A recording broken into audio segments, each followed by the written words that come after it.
Assalamualaikum warahmatullahi wabarakatuh. Salam sejahtera untuk kita semua. Semoga teman pemilih semua sehat-sehat ya. Kembali lagi dengan saya Steven Kurniawan dalam podcast Balik Bilik TPS.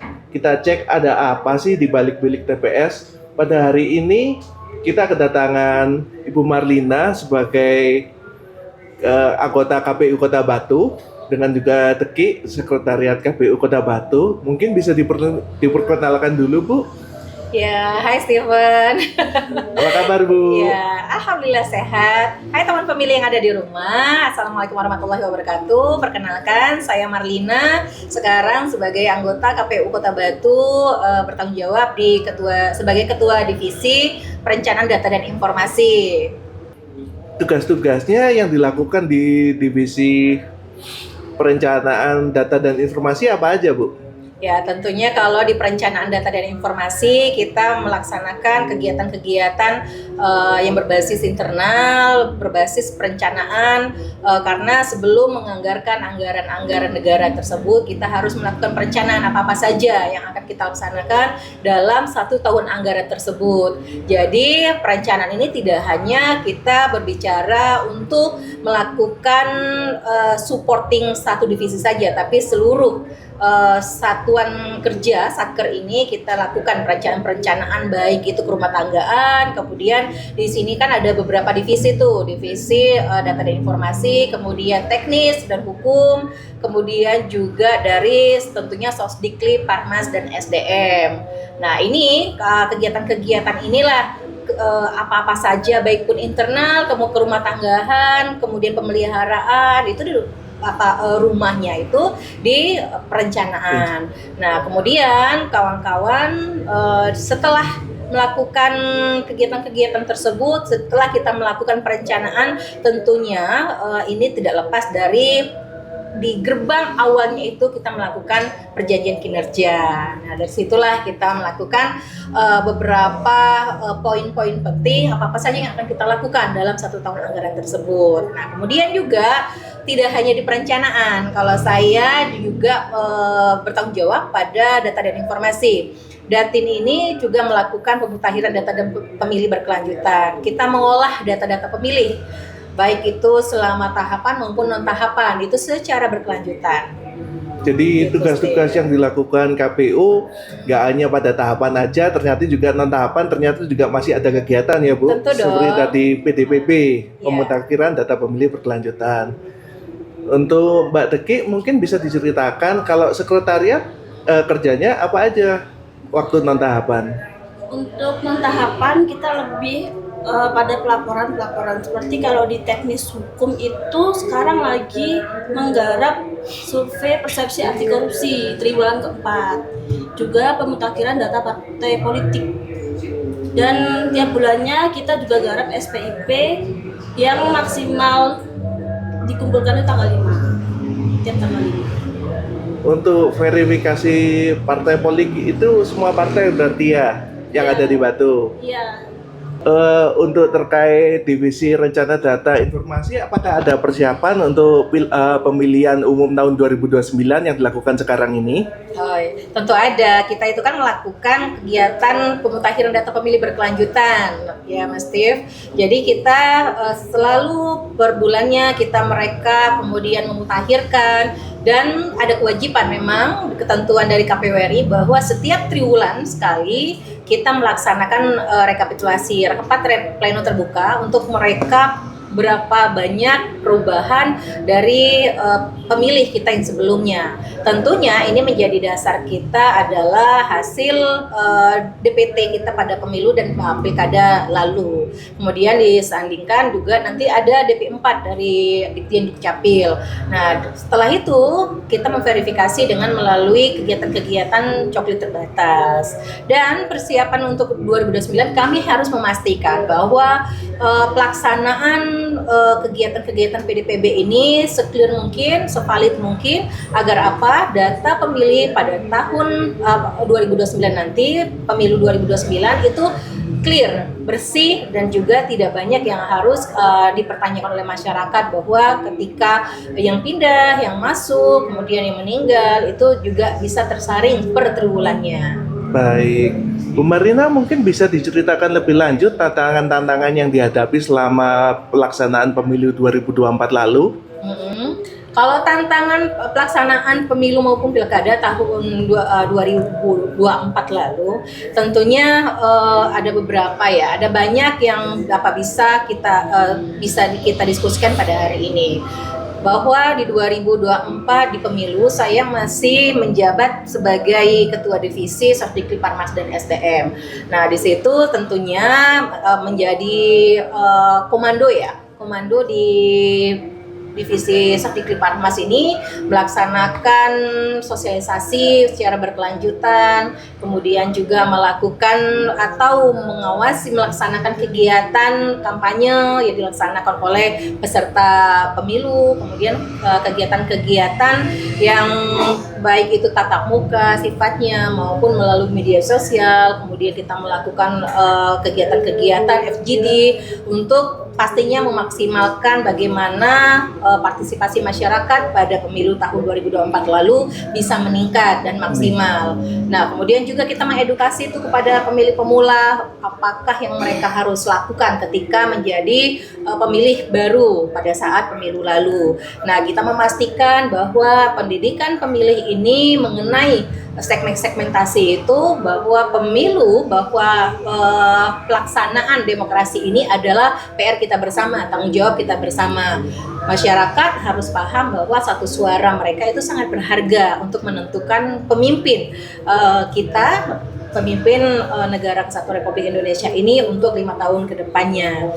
Nah, kemudian juga setelahnya saya di divisi dengan periode yang baru, kemudian terpilih di 2024 lalu, di Juni, akhirnya bergeser ke divisi baru yaitu Perencanaan Data dan Informasi.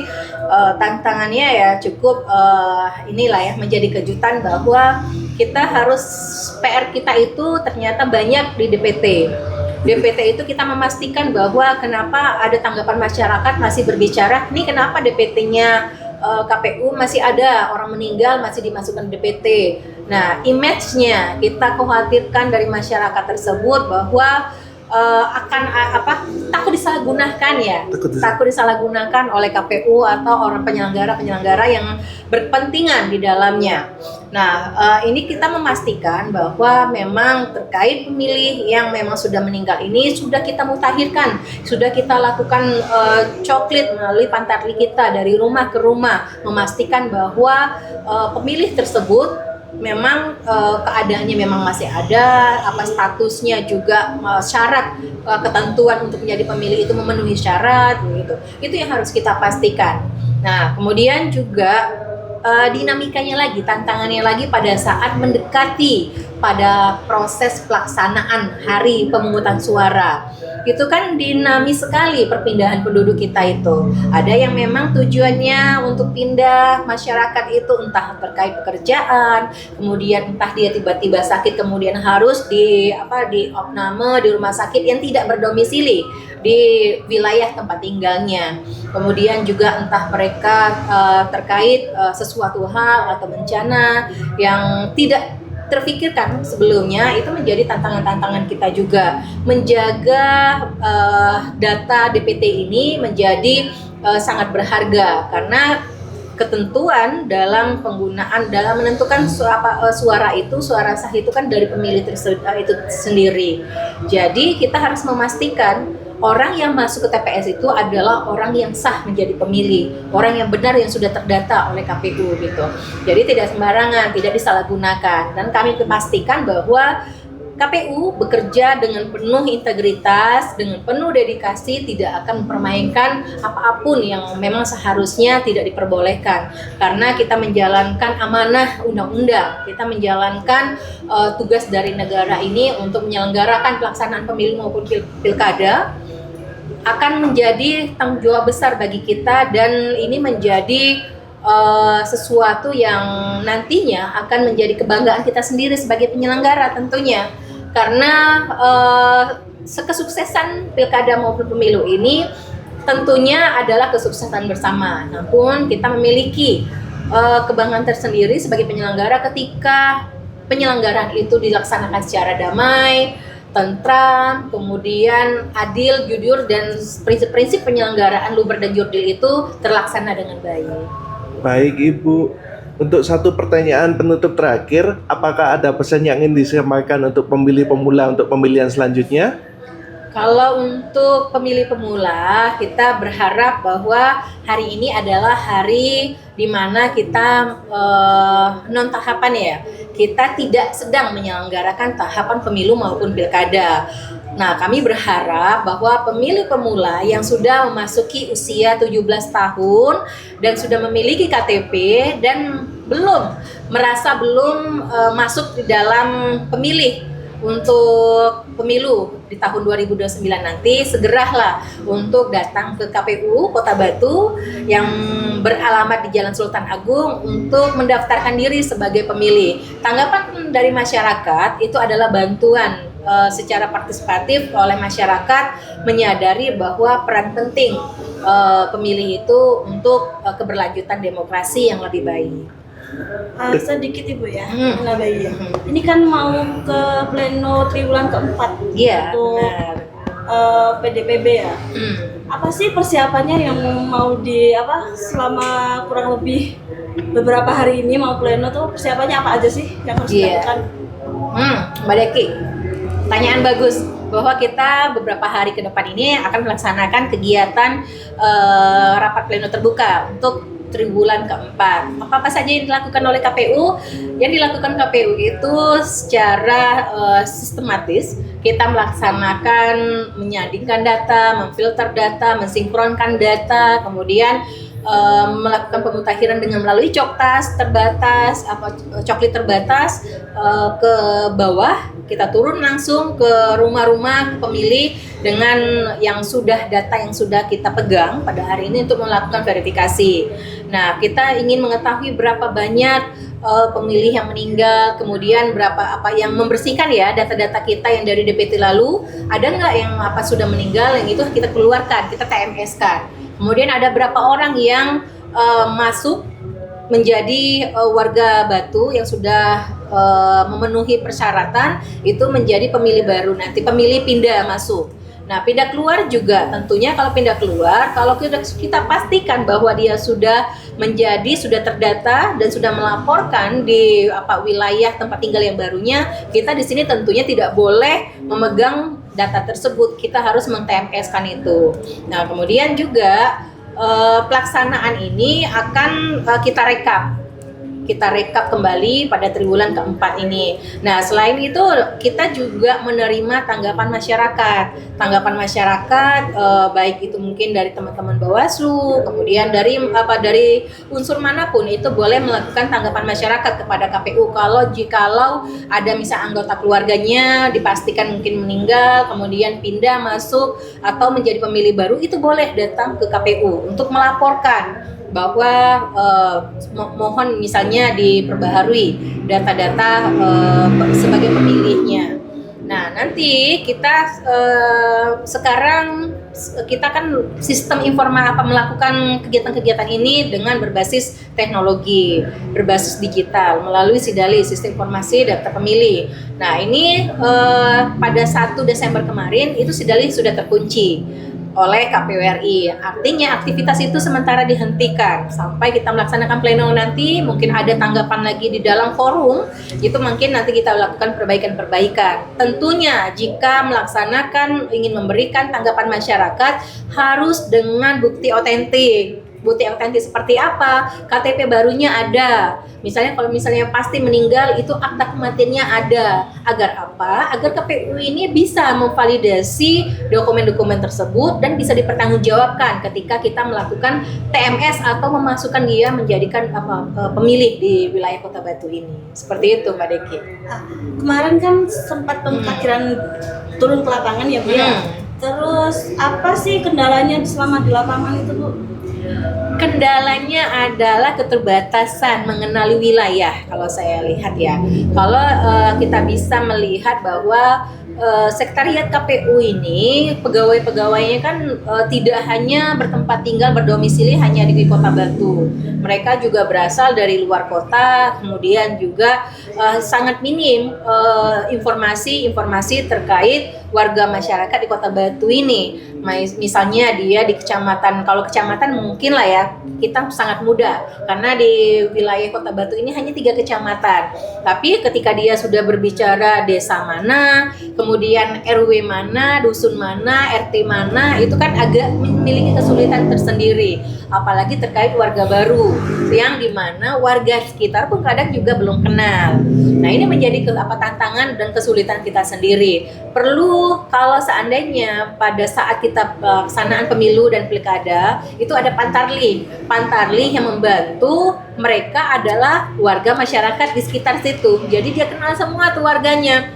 Nah, sedangkan kalau ini kita teman-teman dari sekretariat ini turun ke lapangan, mereka ini masih meraba-raba wilayah mana, informasinya masih sangat terbatas. Akhirnya melakukan koordinasi dengan pihak kelurahan dan desa untuk meminta informasi data-data alamat tersebut. Dan tentunya pada hari ini karena bukan tahapan pilkada dan pemilu, masyarakat itu selalu bertanya ketika kita datang itu apa kebutuhannya. Takut juga ketika mereka juga memiliki ketakutan ketika didatangi oleh dinas-dinas mana, lembaga-lembaga mana. Ya, padahal memang kewajiban-kewajiban ini terkadang minim tersampaikan kepada masyarakat bahwa KPU itu selalu akan turun untuk melakukan pemutakhiran kepada pemilih. Jadi saya berharapnya bahwa masyarakat selalu welcome ketika ada yang mengatasnamakan, tentunya yang membawa identitas KPU, mohon diterima dengan baik bahwa kami melakukan pekerjaan yang seharusnya yang memang sudah menjadi amanat dari undang-undang. Seperti itu, Dekip. Baik, terima kasih banyak atas waktunya hari ini Bu Berlina. Teman-teman, karena keterbatasan waktu, maka hari ini saya akan menutup sesi podcast hari ini. Sebelumnya jangan lupa like dan subscribe akun YouTube KPU Kota Batu ya, biar nggak ketinggalan info-info berikutnya. Saya Stephen Kurniawan. Saya Daki Jazinda. Dan saya Marlina. Kami pamit. Wassalamualaikum warahmatullahi wabarakatuh. Bye-bye. Bye.